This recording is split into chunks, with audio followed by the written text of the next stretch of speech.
어느 정도 학습이 지속된다면 얼마든지 뇌는 바뀔 수 있다고 보고요. 똑같아요. 뇌력도요. 근력과 똑같아요. 저는 오히려 이게 더 중요하다고 봐요. 운동을 열심히 나이 들어서까지 열심히 하잖아요. 뇌의 근육이 탄탄해지고 더 힘이 생겨요.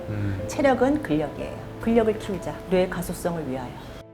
불면증인 분들 중에 스스로 나는 잠을 원래 잘 못 자라고 스스로 그냥 그렇게 믿어버리는 케이스.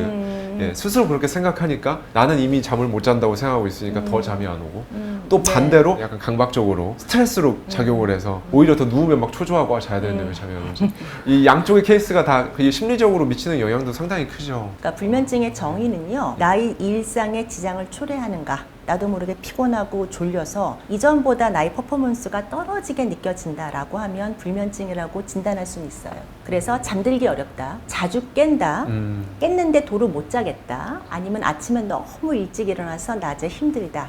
이게 하나하나 있거나 뭐 복수로 있거나 이걸 우리가 불면증이라고 하고요. 이게 주 3회, 3개월 이상 지속된다. 라고 했을 땐 만성 불면증이라고 이름을 붙여요. 이제까지 우리 의료 프랙티스에서는 그러면 증상에 대해서만 치료를 해요. 잠 못 자요? 잠들기 쉽게 약을 주겠습니다 라든가 긴장을 푸세요 라든가 릴렉스를 하세요 아니면 명상을 하세요 뭐 이렇게 여러 가지 얘기를 했는데 그 접근도 맞긴 하지만 요새 수면의학에서는 불면증의 원인을 밝혀야 한다라고 더 많이 얘기해요. 왜 잠들지 못하게 하지? 왜 자주 깨게 하지? 왜 아침에 저렇게 일찍 깨우지? 그 원인이 성별과 연령에 따라 달라져요.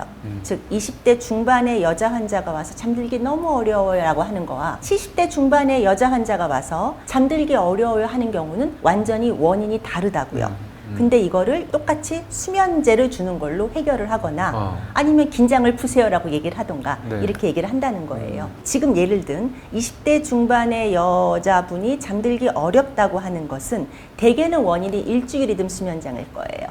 즉 올빼미족인데 이게 조금 더 병적인 상황이 돼서 도저히 제 시간에 잘 수가 없는 지연 수면위생 증후군 이런 질병일 것인데 이것은 저녁에 멜라토닌 분비를 땡겨주면 돼요.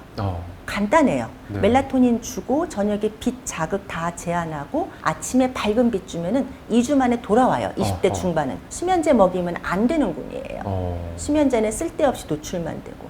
70대 중반에 여자분이 잠들기 어렵다 그러면 다시 히스토리 쫙 뒤져야 되는데 대개는 이런 분의 기질이 젊었을 때부터 잠기가 밝고 빠삭하는 거에 깨고 하지만 예민하지만 그럭저럭 잘 지내오시다가 갱년기가 보통 만 50세 정도예요. 여자분들의 경우에 50세 전후에서 갱년기 증상 때문에 불면이 악화돼서 그 이후 잘못된 생활 습관과 믿음 가지고 쭉 20년 지나면서 그렇게 된 케이스가 훨씬 많기 때문에 그런 경우는 저희가 인지행동 치료라고 하는 긴장을 풀어라고 하는 아주 단순한 얘기뿐이 아니라 굉장히 복잡하게 그분의 상황을 커렉션 해주는 환경과 생각과 행동을 커렉션 해주는 치료를 해야 됩니다. 근데 여자 예를 들었잖아요. 네. 남자는 또 달라요. 일반적인 남자들은 잠드는 건 굉장히 쉬워요. 아무데나 가서 자고 그런데 40대 초중반부터 문제가 발생하는 게 자꾸 깨요. 자꾸 깨서 처음에는 선잠이다라고 느껴요. 그럼 나 회사 스트레스가 많아서 그러겠지라고 생각하는데 이게 점차 심해지면서 낮에 활동에 지장을 초래합니다.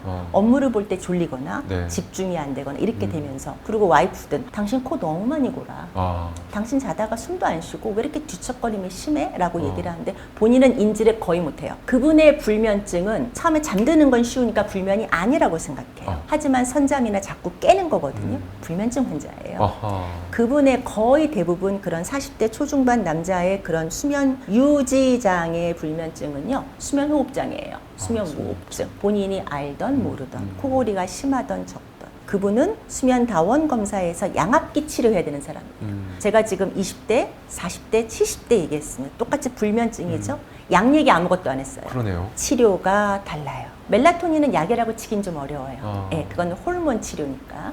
수면 무호흡증 같은 경우에도 그걸로 인해서 굉장히 어려움을 호소하시는 분들이 많으시잖아요. 이건 왜 그런 걸까요? 수면 호흡 장애라는 큰 카테고리 안에 코골이도 있고 수면 중 무호흡도 있고 저호흡도 있고 있고 중추성도 있고 기타 등등 많은데 네. 우리가 그냥 일반적인 환자는 가장 흔히 볼 수 있는 것은 수면호흡장애 중에서 수면무호흡증후군이에요. 수면무호흡증후군의 증상은 우선은 코를 많이 골기도 하고 안 골기도 해요. 그리고 중간중간 호흡이 끊겨요. 깨있을 때 숨 멀쩡하게 잘 쉬어요. 잠만 들면 뇌의 호흡 조절 중추가 계속 잠을 자더라도 뇌가 자더라도 숨을 잘 쉴 수 있게 유지가 돼야 되잖아요. 이게 잘 안 돼서 어떠한 원인에서건 그러면 자다가 숨이 끊기는데 10초 이상 숨이 끊기면 보통 한 번의 이벤트라고 칩니다.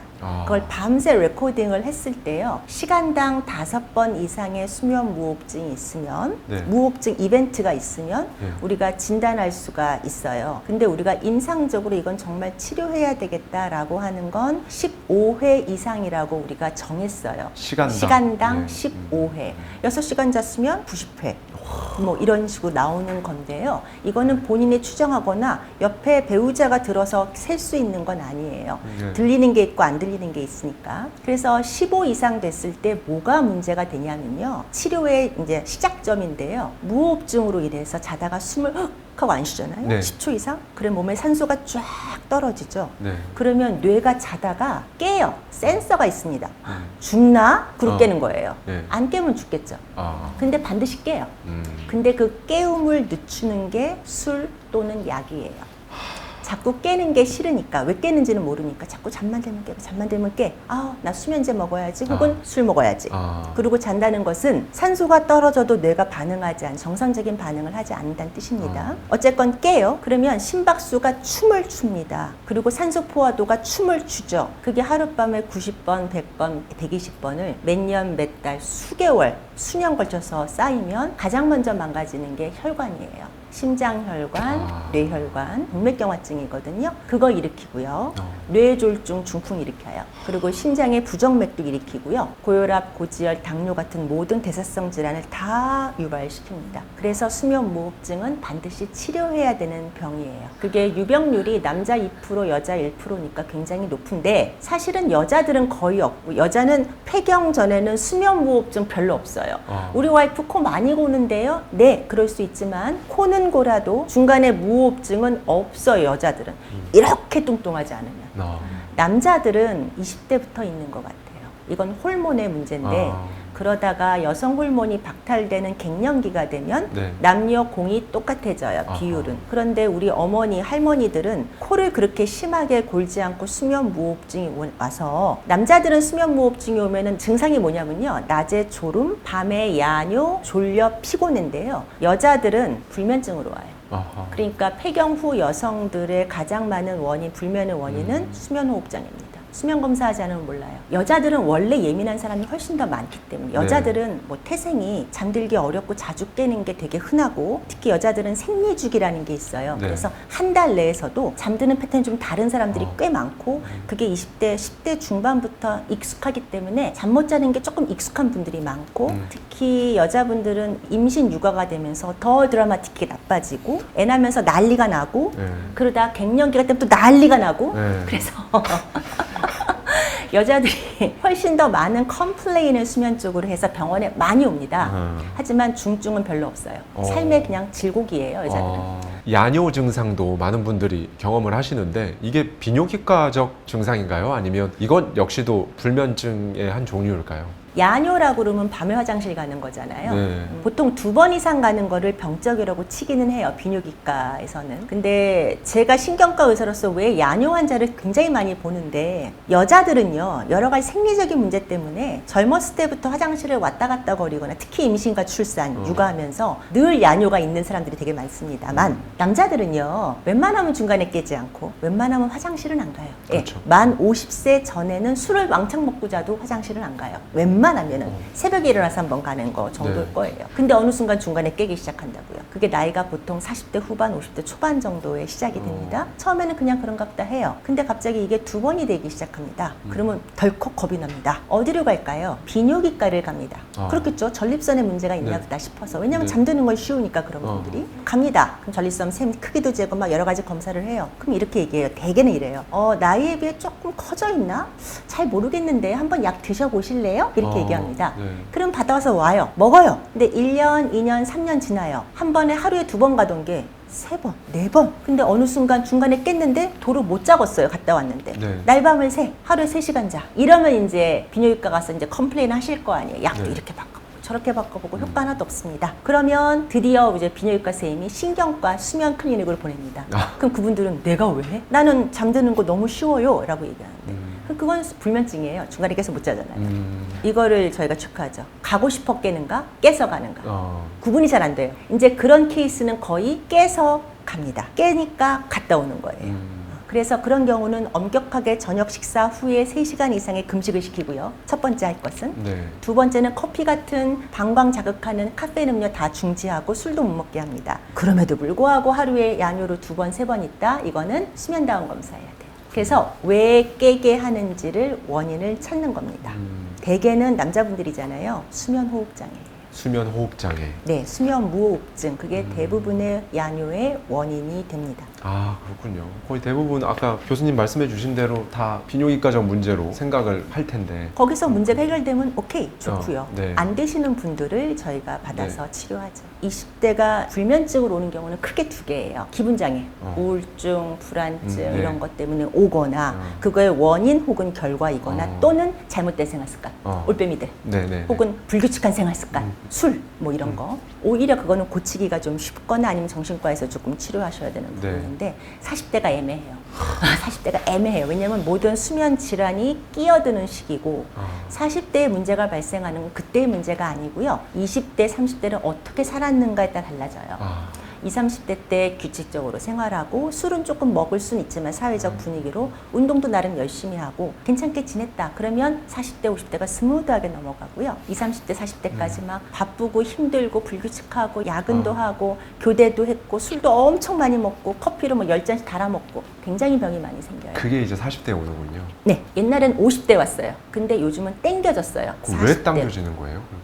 야간의 빈노출 때문에 그래요. 요즘 20대가 성인 ADHD 때 굉장히 많이 얘기해요. 어. 거기는 제 영역이 아니기 때문에 네. 함부로 제가 말하기는 상당히 조심스럽지만 네. 왜 갑자기 이렇게 많이 호소하고 이렇게 난리가 났을까요? 네. 사실은 모든 우리 전 세계 사람들이 잠자리에 들어갈 때 폰을 들고 들어가요. 거의 예외가 없어요. 불 끄고 다 준비하고 옷 갈아입고 깜깜한 데 들어가는 사람은 제가 들어본 적이 없는 것 같아요. 그렇죠. 그쵸? 거기서부터 시작 30분, 1시간씩 보다가 떨어뜨리고 자는 거잖아요. 네. 혹은 켜놓고 자요. 소리를. 어. 머리가 복잡하대요. 그거는 전 과잉 정보 전달이라고 생각해요. 쇼츠. 네. 쇼츠. 계속 뇌를 재밌게 자극하잖아요. 네. 자기 전에 자극을 그렇게 1시간씩 받는 거는요. 뇌 건강에 치명적이에요. 빛도 굉장히 밝은 빛이 눈에 다이렉트하게 들어오니까 저녁에 나와야 되는 수면 호르몬 멜라토닌이 나오지도 않을 뿐더러 젊은 나이에도 불구하고 두 번째는 내용이 너무 자극적이고 재밌어. 그리고 정보가 너무 많아. 그러니까 이 친구들이 자긴 자는데 머리에서 계속 일한다고 얘기를 해요.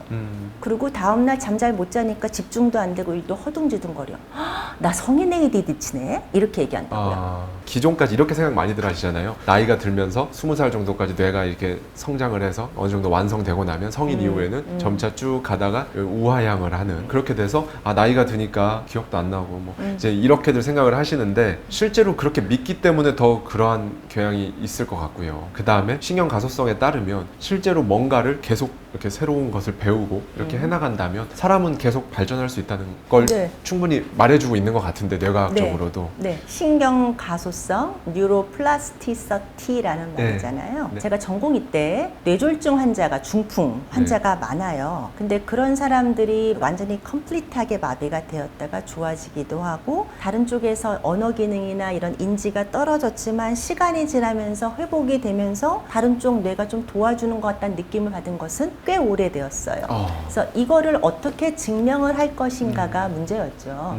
그래서 보면 뭐 구조적으로 플라스티시티가 가소성이 생길 수도 있고 기능적으로 생길 수도 있는 것 같아요. 그래서 구조적이라 그러면 예를 들어서 어릴 때 뇌를 다친 사람들이 있습니다. 네. 그러면 당연히 한쪽이 마비되거나 전혀 못 써야 되는데 아주 어릴 때 그럴수록 훨씬 더 정상적으로 살 수 있는 건 반대쪽 이거를 보상하기 때문에 그런 거거든요. 그건 아마 구조적인 가소성이라고 얘기할 수 있을 거고요. 그 다음에 기능적이다, 펑셔널하다라는 것은 수면무호흡증 환자 저희가 연구하려고 이게 뇌의 병이에요. 뇌. 네. 많은 사람들이 코나 목구멍 문제라고 생각하는데 뇌의 문제인데 그래서 뇌 MRI 찍어서 무호흡증이 심한 사람과 정상을 비교하는 연구를 굉장히 많이 해요. 신경 영상 연구를 해보면 회백질이라든가 뇌의 피질 같은 것들이 확실히 떨어져 있어요. 아하. 수면 무호흡증에 의해서. 네. 그래서 그 사람들이 임상적으로 졸리거나 기억이 떨어지거나 집중이 안 되거나 이런 질병들이 생기는 거란 말이에요. 그런데 그게 MRI잖아요. 이런 사람들한테 치료가 양압기라고 하는 호흡이거든요. 호흡기를 6개월에서 1년 이상 착용을 잘한 군과 그렇지 않은 군을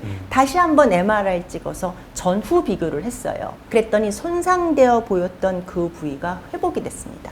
그거는 구조적 및 기능적인 가소성을 보여주는 증거라고 생각해요. 근데 당연히 100% 회복은 되지 않아요. 이미 데미지를 받은 것은 100%는 되지 않지만 상당히 올라온다. 많이 네. 80%까지도 네, 올라올 네. 수 있다. 이건 굉장히 좋은 사인이죠. 그래서 저희가 더 이렇게 치료를 독려할 수 있는 근거가 돼요. 근거 네. 기반입니다. 네. 그래서 양압기가 되게 덥고 답답하고 귀찮고 우리나라 사람 제일 싫어하는 게 한 방에 끝나야 되는데 평생 써야 되고 되게 싫어하시는데 근거가 됩니다. 또 하나는 제가 수면 다원 검사라는 거 할 때 뇌파 얘기했잖아요. 네네. 뇌파는 기능 검사예요. 실시간으로 계속 뇌파는 바뀝니다. 이거를 똑같이 수면무호흡증 환자 뇌파가 정상인들에 비해서 약간 달라요. 비정상적이고 깊은 장 없고 막 그렇거든요. 네. 저희가 그 뇌파를 가지고요. 뇌 연령을 측정해요. 내가 나이가 40살인데 나의 뇌 연령은 45세라더라. 이런 거 있잖아요. 이게 네. 뇌로 측정한 뇌 연령이에요. 그래서 치매 쪽에서 굉장히 많이 쓰는데 저희도 수면무호흡증 환자를 뇌파를 가지고 뇌 연령을 측정했더니 무호흡증이 심하면 심할수록 최소한 3에서 5세 이상 자기 연령보다 많아요. 어허. 뇌가 늙었다는 얘기예요. 네. 그런데 양압기를 잘 쓰면 뇌 연령이 떨어져요. 어. 그러니까 이거는 가소성 얘기하는 거죠. 그렇죠. 기능적으로. 그래서 얼마든지 가능하다. 다만 어릴 때는 인생의 여정이 있을 때 젊었을 때는 뇌가 막 성장하고 매추레이션 하는 시기이기 때문에 들어오면 들어온 대로 쏙쏙 더 받아들이고 나이 먹을수록 약간 그런 어떤 플렉서빌리티가 네. 떨어지기 때문에 10개 들어왔을 때 뭐 한두 개 들어오고 어릴 땐 10개 들어오면 8개 받아들였는데 이런 차이는 있겠지만 네. 그래도 저는 어느 정도 학습이 지속된다면 얼마든지 뇌는 바뀔 수 있다고 보고요. 솔직히 말해서 나이 60 이상 되신 분들이 20, 30대만큼 10대만 공부 열심히 합니까? 그렇진 그렇지 않잖아요. 않죠. 네. 8시간씩 공부를 시키지도 않을 뿐더러 그렇죠. 할 체력이 없어요. 네. 그래서 들어오는 정보량이 적기 때문에 나는 더 이상 뭘 안 외워져라고 하는데 네. 어릴 때만 공부했으면 될 수도 있어요. 두 번째는 근력의 문제라고 저는 생각해요. 아하. 남자 잠 못 자는 게 40부터 시작하지만 그래도 그럭저럭 낮에 활동 네. 시작해요. 50부터는 확 무너져요, 남자분들이. 이유는 근육이 없어지기 때문에 그래요. 그때부터는 운동을 내가 하지 않으면 그냥 나의 체력이 유지가 되지 않습니다. 제가 보면 나이 들어 못 자는 이유는 근력이 떨어지기 때문에 아까 수면 사이클 얘기했죠? 네. 사이클이 스무드하게 1, 2, 3, 4 넘어가야 되는데 나이 들어 근력 떨어지잖아요? 1 하고 깨, 2 하고 깨. 2시간마다 깨, 2시간마다 깨. 화장실 가신단 말이에요. 나이 들어 그런가? 네, 그럴 수도 있지만 근력 떨어져서 그럴 수도 있어요. 똑같아요. 뇌력도요, 근력과 똑같아요. 저는 오히려 이게 더 중요하다고 봐요. 운동을 열심히 나이 들어서까지 열심히 하잖아요. 예. 그러면 공부를 할 수 있는 체력도 생긴과 동시에 뇌의 근육이 탄탄해지고 더 힘이 생겨요. 그러니까 외부 자극에 의해서 어떤 교육, 경험을 더 액티브하게 받아들일 수가 있죠. 체력은 근력이에요. 근력을 키우자. 뇌의 가소성을 위하여. 많은 분들이 운동 뭐 하세요? 그러면 걷기요 이렇게 얘기해요. 네. 걷기. 1000보 걸어요. 7000보 걸어요. 기본이에요. 그건 그냥. 아, 그냥 기본이다. 인간의 기본적인 활동. 우리가 지금까지 잊고 있었다. 그걸 운동이라고 착각을 많이. 그나마도 안 하시지만. 그거 말고요. 플러스 근력 운동. 아무래도 교수님께서는 우리나라에서 어떻게 보면 가장 많은 케이스들을 접하고 계실 텐데요. 지금까지 만나본 케이스 중에 수면의 어려움, 장애로 인해서 봤던 가장 안 좋은 케이스라든지 뭐 이런 게 기억나시는 케이스가 있을까요? 제가 일주일에 예. 수면 장애 신안만 30명 정도 보거든요. 매주. 네. 30명 중에 대부분 환자가 불면의 증상을 호소하면서 오세요. 하나하나는 다 정말 드라마예요. 똑같은 케이스는 없어요. 그러니까 한 달이면 한 120명 정도의 굉장히 서로 다른 환자들을 보면서 제가 굉장히 배우는 게 많은데요. 그분들의 하나 같은 어떤 호소는 잠을 못 자 죽을 것 같다. 내가 잠만 잘 자면 나의 모든 일이 잘 풀릴 것 같다. 내가 잠을 자기에 안 해본 게 없다. 안 먹어본 게 없다. 나는 왜 이럴까? 이러면서 되게 한탄하고 오시는데 거기에 제가 말씀드리는 것은 잠 못 잔다고 죽지 않습니다. 가 1번이고요. 그리고 약 먹으면 치매 걸린다고 또 그렇게 겁을 먹고 오세요. 네. 근데 약 없으면 못 자는데요. 막 이러는데. 약 먹어 치매 걸리지 않습니다. 2번째로 얘기하고요. 3번째는 약 어떻게 하면 끊을까요? 약 끊는 게 중요한 게 아니라 당신이 잠을 잘 잘 수 있는 체력을 갖고 있는지를 점검하고 그거를 우리가 돌아봅시다 라는 얘기를 먼저 해요. 그래서 뭐 하나 딱 집어서 어떻다 말하기는 어려운데 제가 그 얘기 하나를 할게요. 60대 중반의 여성분이었고 굉장히 잠에 집착도 많았고 잠에 대해서 안 해본 게 없었고 안 해본 치료, 안 먹어본 약, 안 먹어본 기능식품이 없을 정도였고 그 잠 때문에 집안도 거의 파탄날 지경이고 엄마가 너무 짜증을 내고 힘들어 하시니까 그래서 아주 본인도 너무 우울해서 자살을 기도할 정도로 네. 그런 분들이 가끔 있어요. 네. 근데 그분한테 물어봤더니 하루에 자려고 누워있는 시간이 12시간. 왜? 난 밤을 못 잤어. 그러니까 나는 피곤해. 그러니까 난 누워 있어야 돼 라고 하는 잘못된 믿음과 습관. 그리고 난 이렇게 내가 피곤하고 힘든 거는 잠을 못 잤기 때문이야. 나의 모든 증상을 다 잠으로 연결시키는 것. 그런 잘못된 믿음과 잘못된 수면 습관만 깨도요 훨씬 좋아지세요. 그렇겠네요. 그 하루 종일 누워 있으면 당연히 활동량이 없으니 상당히 많아요. 하루 종일 누워 계시는 분. 밤을 못 잤으니까 피곤하니까 누워있는다. 밤에 당연히 또 당연히 못 자요. 그럼 왜 잠이 안 오지? 약을 먹어야 된다. 약 먹고 자요. 약 먹을 때 죄책감이 확 올라와요. 내가 혼자 잠도 못 자고 약을 먹어야 되네 이러면서. 근데 약이 아침에 또 취해요. 그럼 또 누워있고. 그렇죠. 네, 악순환. 이렇게 환자분한테 생각 바꾸는 것만 얘기해도요 훨씬 좋아지세요.